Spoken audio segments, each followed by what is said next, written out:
айда ешкім болмаса оның бәрін америкалықтар қолдан түсірген барлығы фейк. Даже мына видеода бізде рекомендациядан шықты.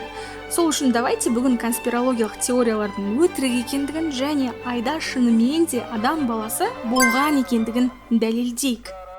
Миф номер 1. Алысқа кетпей осы фотодан бастайықшы. Бұл сурет рас. Бұл Нил Армстронгтың скафандры және аяқ киімі Вашингтонда ұлттық астронавтика музейінде сақталған. Бұл суретті америкалық астроном Фил Клей түсірген. Бірақ конспирологтар неге екені белгісіз, әлде белгілі ма? Бұдан басқа тағы мындай суреттердің бар екендігін айтпайды. Қараңыздар, мынау аяқ киімнің сыртынан киетін калош.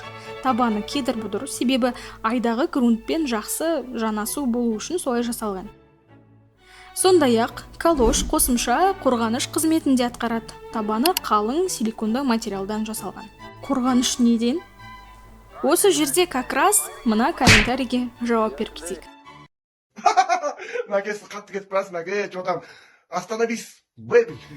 Біріншіден 200 градус емес, 127 градусқа дейін көтеріледі. Екіншіден, скафандр және мына рюкзак сіздің ойыңызша не үшін қажет? Скафандр бірнеше қабаттан тұрады. Күннің жылуын шағылыстыратын қорғаныш қабаты және ішіндегі түтіктер жүйесі. Бұл түтіктерде су айналып, ғарышкерді салқындату жүйесімен қамтамасыз етіп отырады. Соның арқасында астронавттың дене температурасы реттеліп тұрады. Сондай-ақ ғарышкерлерді айдың бетіне жеткізген Eagle модулі де экстремалды температураға бейімделіп жасалған. Онда сыртқы теплоизоляция, жылу оқшаулағыш қабаты, ол бірнеше қабатты алюминий фольгадан тұрады, және терморегуляция жүйесі болады. Терморегуляция радиаторлардың көмегімен жасалады, яғни артық жылу космосқа осы радиациялардың көмегімен шығарылып отырады. Үшіншіден, айдағы өткізген уақыттың қысқалығы. Астронавттар айда шектеулі уақыт қана жүреді. Мысалы, Нил Армстронг пен Бас Олдрин айда тек 21 сағат 36 минут қана жүрген. Итто оның 2,5 сағатын ғана олар сыртта өткізді. Қалған уақытта модульдің ішінде болды. Енді калоштарға қайтып оралсақ, онда олар қосымша қорғаныш қызметін атқарады деп айттық. Және мына іздер де осы калоштардікі екендігі көрініп тұр. Мына суретке қарасақ, аяқ киімдерінің сыртынан осы калошты киіп түскен екендерін көре аламыз. Сондықтан мына сурет фейк. Келесі миф. Ту желбіреп тұр. Айда ауа жел жоқ болса, неге желбірейді?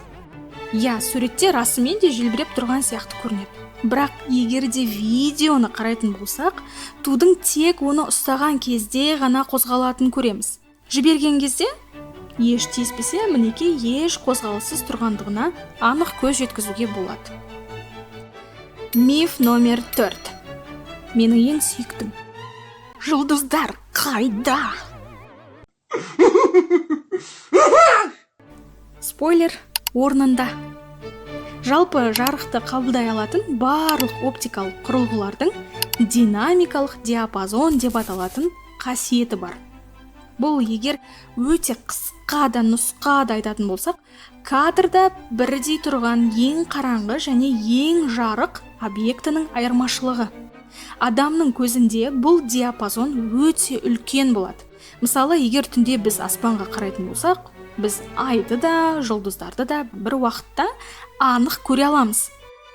Ал фото және видео техникада бұл диапазон төмен. Сондықтан фото немесе видеоға біз бірден екі объектіні бірдей түсіре алмаймыз.